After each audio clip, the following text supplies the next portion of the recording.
Alright, going to do a bit of another review on another product. The reason for this is I've never actually worked on any of the bolt action figures from Warlord games in any great sort of detail, maybe one or two figures here and there for some people. But this has come in as a commission job, so what I'm going to actually do is just go through it, give my opinion on what it looks like, and see what they actually are going to hopefully turn out like. I know in the past I've tried to do the camouflage smocks and stuff like that on the paras, and it hasn't really come out that great.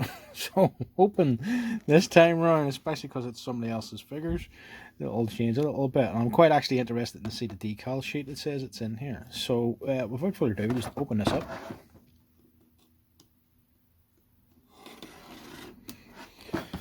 See what's inside.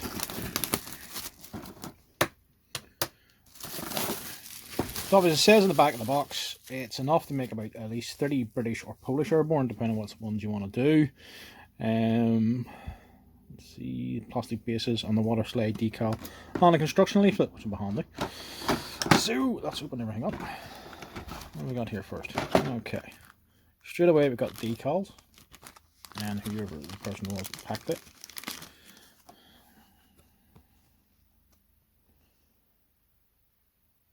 Quite a large amount of stuff on that, actually. I quite like the fact that you get a couple of the medic armbands, larger Pegasus symbols, obviously for vehicles.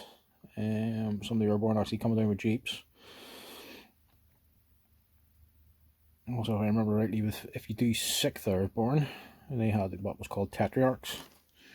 They were scrapped after D-Day because they weren't exactly up to much.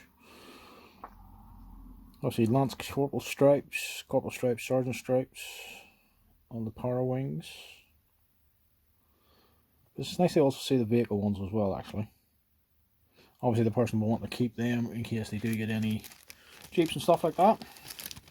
At the minute, they've sent me these and some Germans. Ooh, pull the sprues out.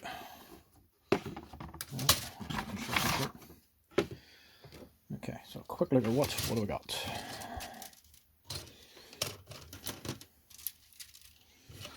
Okay, standard Warlord games round bases. Well, if you've seen them before, you don't need to see those again.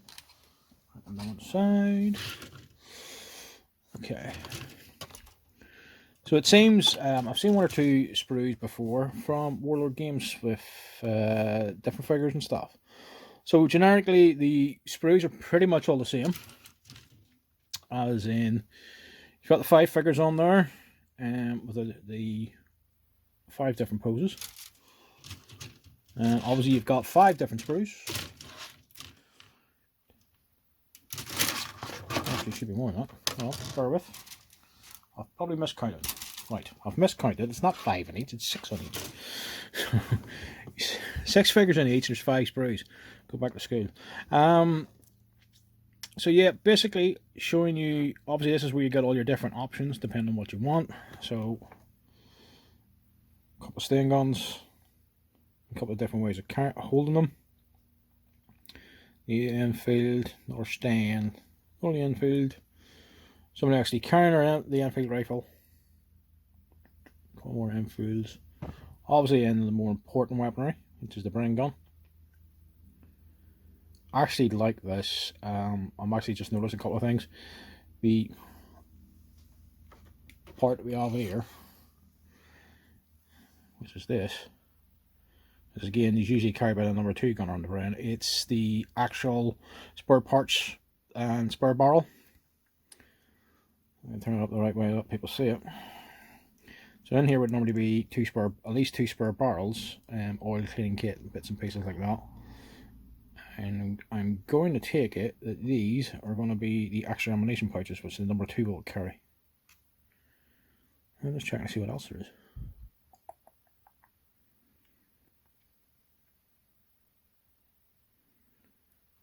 Yeah, it just seems like a couple of extra bits for the Bring gunner. So actually what will happen is the number 2 will carry that. The number 1 gunner, actually the Bring gunner as well, will actually have a training kit. as well, but usually I think, if I remember rightly, they carried an extra cleaning kit in there for with the number 2 gunner.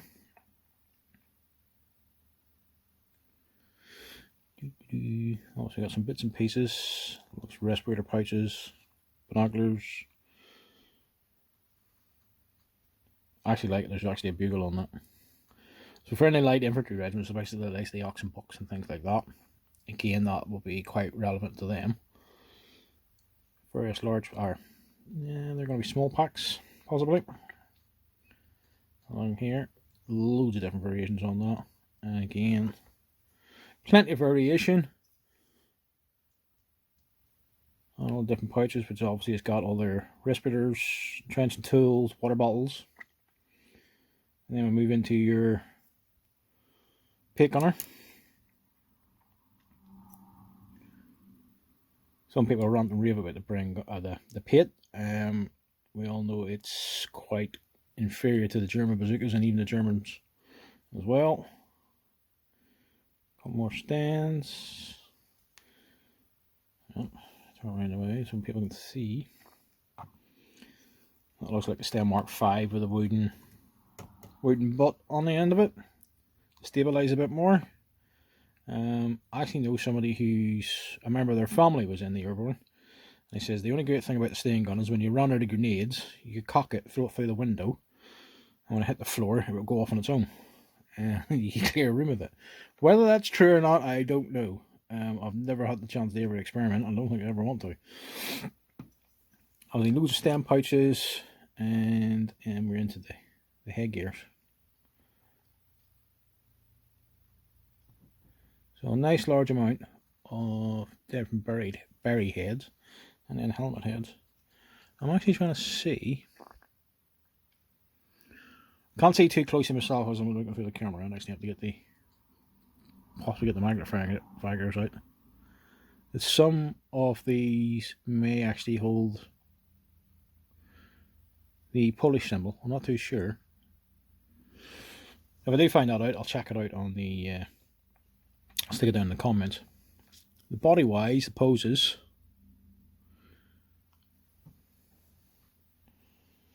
Here we've got a gentleman kneeling.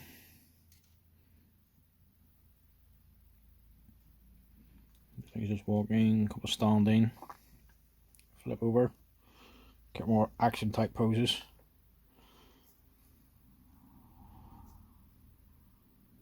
That look really nice with a brain gunner. I've a bit of an affiliation for brain gunners. I've carried a brain in the past, a long time ago. So yeah, it's quite nice figure actually. It's pretty much what I'm expecting from Warlord games, but as I say, I've never actually seen too much of their World War II stuff up close, and it's just interesting to see. And all the details are there. Rear flap on the smocks as well, and it's just those little levels of details. Because with some of the airborne troops, they wouldn't have, the small packs even would have been dropped. Especially their large packs and stuff like that. There's a lot of stories at Arnhem and stuff that they lost a lot of their kit when their positions got overrun, their landing zones at Arnhem, and all their kit was in either large packs or the commando Bergens. Because they just set them down. Because these guys are basically shock troops. They get in and fight, take over the objective, and then regroup themselves. Another nice little touch there. The Enfield with a scope on it. It's just nice. So yeah, you can actually have it that they're only carrying small bits and pieces. They don't have to carry the packs on them. So the lovely level of detail of having all the straps, having the flap on the back of the smock, just lends to them looking absolutely perfect. So you can't equip them without the packs. So I keep looking at the brain gun. There's even the detail down to where the sight would actually be adjusted with a dial on there. And obviously anybody who knows about any of this, the brain gun was very strange, that the sight was sort of off the one side rather than... Obviously you couldn't put it down the middle because there's a already big magazine in the way. Apologies, as I was in mid rant and frothing about bits and pieces, the computer or the camera just decided we've used up all the memory and switched off. So I'll just summarise rather than going back over everything again. Quite impressed with the detail overall within the figures. Probably well worth the price. Tempted now to maybe go get some for himself, but when would I ever get round to actually painting them? As always, that mass dilemma. I'm going to see how these actually turn out. Don't know if we'll do a painting video on them. I might do, maybe if I'm doing with just one figure up or something like that. Just to show the process. As I say, usually when it comes to doing the camo, I'm not usually the greatest with that, but I'm going to give it another bash, obviously, as I say, because I've been asked to work on these from someone. So keep me posted. If we do get a painting video up, keep watching this space. If you like the kind of previews and like to see a bit more, please hit the like button. And if you like actually all the little bits and pieces I'm doing, please subscribe. Cheers.